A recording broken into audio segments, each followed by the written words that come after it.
Bismillahirrahmanirrahim. Assalamu alaikum dear students. I am your physics teacher, engineer Mohammad Yamin, and you are watching my YouTube channel, The Quantum Realm. Students, nuclear and particle physics, आज एक important topic हम discuss करने जा रहे हैं जिसका title है fundamental particles. तो आज का लेक्चर स्टार्ट करने से पहले स्टूडेंट्स, ये दूसरी वीडियो है इस टॉपिक के ऊपर। इससे पहले एक वीडियो मौजूद है मेरे यूट्यूब चैनल पे, तो आई विल रिकमेंड कि अगर आपने वो वीडियो नहीं देखी तो पहले आप वो वीडियो देखें, उसके बाद आप इस लेक्चर पे आएँ। तो आज के लेक्चर का स्टार्ट लेते हैं। फर्स्ट ऑफ ऑल तो हम डिफाइन करेंगे कि फंडामेंटल पार्टिकल्स होते क्या हैं। तो प्रीवियसली हमने क्वार्क्स, लेप्टॉन, हेड्रॉन्स, बेरियॉन्स, म्यूजॉन्स, इनके बारे में बड़ा ब्रीफली पढ़ा। तो स्टूडेंट्स, फंडामेंटल पार्टिकल की डेफिनेशन ये है कि एक ऐसा पार्टिकल जिसका कोई इंटरनल स्ट्रक्चर ना हो और जो इंडिविजिबल हो, जिसे फर्दर आप डिवाइड नहीं कर सकते, that is called a fundamental particle. उसके एग्जाम्पल्स जो है वो क्वार्क्स फैमिली में 6 क्वार्क्स हमने पढ़े थे और उनके एंटी क्वार्क्स भी होते हैं। इसी तरह लेप्टॉन्स में भी हमने 6 लेप्टॉन्स की बात की थी। तो ये हैं प्योरली या ट्रूली फंडामेंटल पार्टिकल्स। डेफिनेशन देखते हैं। A particle that has no internal structure which means that is indivisible. एक ऐसा पार्टिकल जिसका कोई इंटरनल स्ट्रक्चर नहीं होता, जिसका क्या मतलब है कि वो इंडिविजिबल होगा, is called a fundamental particle. तो स्टूडेंट्स, फंडामेंटल पार्टिकल को हम दो हिस्सों में क्लासीफाई करते हैं, quarks and the leptons. Quark students हमारे पास फंडामेंटल या ट्रूली पार्टिकल होते हैं, ट्रूली फंडामेंटल पार्टिकल्स, जिनसे हेड्रॉन्स बनते हैं। जैसा कि प्रोटॉन और न्यूट्रॉन की जब हम बात करते हैं तो these particles are not fundamental but they are made up of quarks. तो नेक्स्ट हम देखते हैं लेप्टॉन्स कैटेगरी में हमारे पास इलेक्ट्रॉन्स, म्यून्स और टाउ, न्यूट्रिनो, पॉजिट्रॉन्स, ये सारे पार्टिकल्स आते हैं जिनका कोई इंटरनल स्ट्रक्चर नहीं है, जिन्हें आप फर्दर डिवाइड नहीं कर सकते, इंडिविजिबल पार्टिकल हैं। तो students, studies at LHC, large hadron collider, और ये मौजूद है सर्न, जो कि यूरोपियन न्यूक्लियर रिसर्च ऑर्गेनाइजेशन है। वहाँ पे एक large hadron collider, hadron students आप प्रीवियसली पढ़ चुके हैं मेरे लेक्चर में कि हेड्रॉन क्या होते हैं। हमारे पास वो पार्टिकल्स जो ट्रूली फंडामेंटल तो नहीं होते, बट ये पार्टिकल्स क्वार्क से बनते हैं। तो इनकी हम कुलियंस करवाएंगे, जैसे कि प्रोटॉन्स की कुलियन, न्यूट्रॉन्स की कुलियन, या इनके न्यूक्लियस को हम तोड़ेंगे, स्मैश करेंगे, तो देखेंगे हमारे पास न्यू पार्टिकल्स यहाँ जनरेट होंगे। तो डिस्कवरी ऑफ न्यू पार्टिकल्स की हम बात करते हैं। यहाँ पे ये जो यूरोपियन न्यूक्लियर रिसर्च ऑर्गेनाइजेशन है, इसमें LHC, लार्ज हेड्रॉन कोलाइडर में हम पार्टिकल्स की कुलियंस की बात करते हैं, या दो हाई एनर्जी पार्टिकल्स को आपस में टकराते हैं या किसी न्यूक्लियस को ब्रेक करते हैं। तो एज अ रिजल्ट हमारे पास न्यू पार्टिकल्स सामने आते हैं। तो पहले समझ लें आप कि when a nucleus is smashed in an ultra high energy particle accelerator. एक पार्टिकल एक्सेलरेटर हमारे पास एक ऐसी मशीन जिसमें आप चार्ज पार्टिकल को बहुत ज़्यादा फास्ट कर सकते हैं, ठीक है, using electric and magnetic field.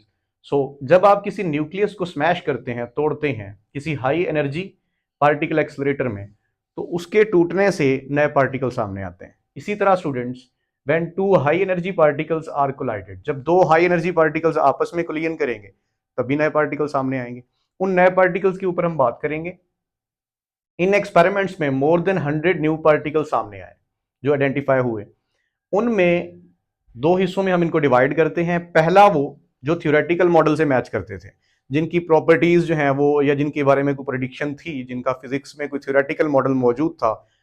कुछ पार्टिकल तो वहां पे हमारे पास उस लिस्ट में आ जाते हैं। कुछ पार्टिकल्स इंटायरली न्यू पार्टिकल्स होते हैं जिनके बारे में कोई प्रेडिक्शन नहीं थी या जो थ्योरेटिकल मॉडल में फिट नहीं हो रहे थे।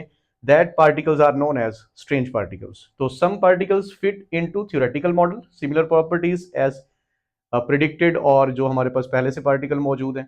जबकि दूसरी टाइप हमारे पास कौन सी है? Strange particles. ये टोटली न्यू बन होंगे। इन स्ट्रेंज पार्टिकल्स पे हम बात करते हैं। इसके एग्जाम्पल ये है कि, अच्छा एक बात और याद रखिएगा, स्ट्रेंज पार्टिकल्स और ऑलवेज क्रिएटेड इन पेयर्स। ये जब भी क्रिएट होते हैं पेयर्स में होते हैं। और प्रीवियसली हमने पेयर प्रोडक्शन में भी देखा था कि to conserve momentum, to conserve charge, to conserve energy, हमारे पास जो पार्टिकल्स हैं वो हमेशा पेयर्स में ही क्रिएट होते हैं अगर आप क्रिएशन की बात करेंगे। सो यहाँ पे हम बात करते हैं एग्जाम्पल, जैसा कि स्ट्रेंज पार्टिकल्स की कायॉन और लैम्डा।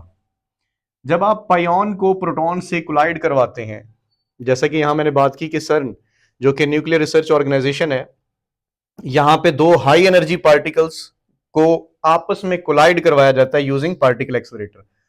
तो इनकी कुलियन से नए पार्टिकल सामने आते हैं। तो जैसा कि एक पायोन को जब कोलाइड करवाया जाता है प्रोटॉन के साथ, तो दो नए पार्टिकल्स बनते हैं. These two particles are known as strange particles. The first one is kaon and the second one is lambda. ये इनके सिंबल्स हैं. तो ये केऑन और लैम्डा क्या है, इनके मैसेज क्या है, और इनको हम किस कैटेगरी में लाएंगे, या देखेंगे हम कि ये स्टेबल होते हैं या नहीं होते. अगर ये स्टेबल नहीं है तो ये फिर किस में डिके करेंगे. अगर ये डिके करेंगे फर्दर न्यूक्लियॉन्स में, तो फिर हम इसे बेरियन की कैटेगरी में लाएंगे. और अगर ये डिके करेंगे किसी फंडामेंटल पार्टिकल में जैसा कि लेप्टॉन कैटेगरी में, तो हम इसको लेप्टॉन कैटेगरी में लाएंगे. तो स्टूडेंट्स ये अनस्टेबल होते हैं दोनों, और ये फर्दर डिके करेंगे. तो इसको हम लेटर ऑन डिस्कस करते हैं. All charge particles spin on their axis that make them are tiny magnet. Students जितने भी पार्टिकल्स हमारे पास डिस्कवर्ड पार्टिकल्स हैं, वो सब के सब स्पिन करते हैं अपने एक्सिस के ऊपर. उनकी स्पिन मोशन की वजह से, स्पेशली चार्ज पार्टिकल की जब हम बात करते हैं, तो वो क्या करते हैं स्टूडेंट्स, वो मैग्नेटिक फील्ड जनरेट करते हैं. तो हम कह सकते हैं कि एक पार्टिकल जो स्पिन कर रहा है अपने एक्सिस पे, वो एक मैग्नेट की तरह है, वो एक स्मॉल मैग्नेट है. सो मैटर को हम दो हिस्सों में कैटेगराइज करते हैं, fermions and bosons. Students fermions क्या है, वो तमाम पार्टिकल्स जिनकी स्पिन हाफ या इसका और इंटेग्रल मल्टीपल होगी. तो जैसा कि इलेक्ट्रॉन, प्रोटॉन, न्यूट्रॉन्स, इनकी हाफ स्पिन होती है. These particles are known as fermions. जबकि ये पार्टिकल्स ओबे करते हैं Pauli's exclusion rule which states only one particle of a kind occupies a given quantum state. Students fermions को समझने के लिए याद रखना है आपने कि इनकी हाफ स्पिन होती है और ये पार्टिकल्स ओबे करते हैं पॉलीज एक्सक्लूजन रूल. अब पॉलीज एक्सक्लूजन रूल क्या है, तो आपने क्वांटम नंबर्स पढ़ रखे होंगे. क्वांटम नंबर्स जिनकी चार टाइप्स आप डिस्कस करते हैं, तो principal quantum number, azimuthal quantum number, spin quantum number, magnetic quantum number.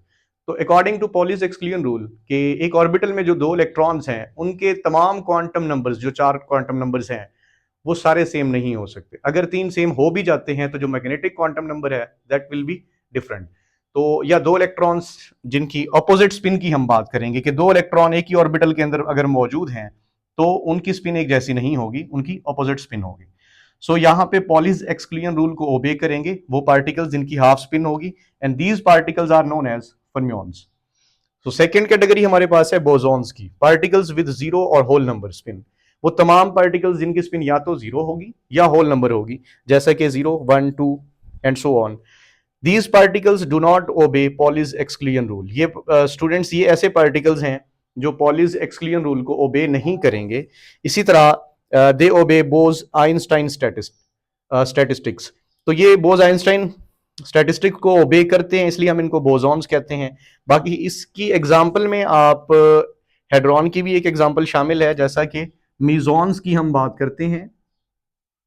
Students previous lecture में आपने पढ़ा था कि मीजॉन्स जो हैं वो क्रिएट होते हैं एक set a pair of quark and anti quark. एक क्वार्क और एक एंटी क्वार्क मिलके क्या बनाते हैं, मीजॉन्स. आप क्वार्क और एंटी क्वार्क की स्पिन जब ऐड करेंगे तो आपको रिजल्ट या तो जीरो मिलेगा या होल नंबर में कोई ना कोई रिजल्ट मिलेगा, जैसे 1 या 2 सो ऑन. तो ये पार्टिकल्स हमारे पास बोसॉन्स की कैटेगरी में आएंगे जिनकी स्पिन 0 होगी या 1 होगी. तो मेजर क्लासिफिकेशन की तरफ चलते हैं. तो जैसा कि यहां मैंने एग्जांपल दी आपको कि दो पार्टिकल पाइऑन और प्रोटॉन की कुलियन से हमारे पास दो नए स्ट्रेंज पार्टिकल्स क्रिएट हुए.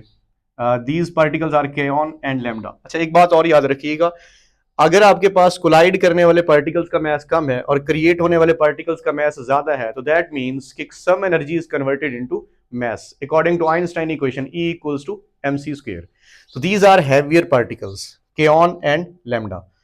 तो देखते हैं आगे न्यूक्लियॉन्स स्टूडेंट्स हम बात करते हैं proton and neutrons, particle inside the nucleus.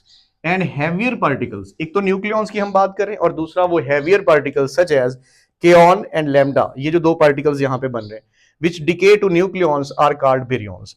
ये दो पार्टिकल अनस्टेबल होते हैं और डिके कर जाते हैं किसमें, न्यूक्लियॉन्स में. अब न्यूक्लियॉन्स क्या है, प्रोटॉन, न्यूट्रॉन, मीजॉन्स भी आते हैं इसके अंदर न्यूक्लियॉन्स के अंदर. सो केऑन और लैम्डा ये हैवियर पार्टिकल्स हैं लेकिन ये अनस्टेबल हैं, तो ये डिके करेंगे किसके अंदर students, these particle are decay into nucleons में डिके करेंगे. सो इनको हम किस कैटेगरी में रखेंगे, इनको हम बेरियन कैटेगरी में रखेंगे, जो कि आपने प्रीवियस लेक्चर में बेरियन के बारे में भी पढ़ ली है. सो सेकेंड टाइप हमारे पास particle which do not interact strongly with the nucleons. वो पार्टिकल्स जो न्यूक्लियॉन्स के साथ स्ट्रांगली इंटरेक्ट नहीं करेंगे, these particles are called leptons. तो लेप्टॉन्स की एग्जांपल क्या थी, इलेक्ट्रॉन, म्यूऑन, टॉ और न्यूट्रिनोज, इन तीनों के न्यूट्रिनोज मौजूद हैं। तो ये 6 तकरीबन लेप्टॉन्स हमारे पास बनते हैं। और लेटर ऑन 1960 में मिड साइज पार्टिकल डिस्कवर हुए जिन्हें क्या नाम दिया गया, मीजॉन्स का। और प्रीवियस लेक्चर में हमने देखा था कि मीजॉन्स एक ऐसे पार्टिकल्स हैं जिनका mass between electron and proton exist करता है, यानी less than proton more than electron. But कुछ ऐसे मीजॉन भी बाद में डिस्कवर हुए जिनका mass greater than the proton मौजूद होता है।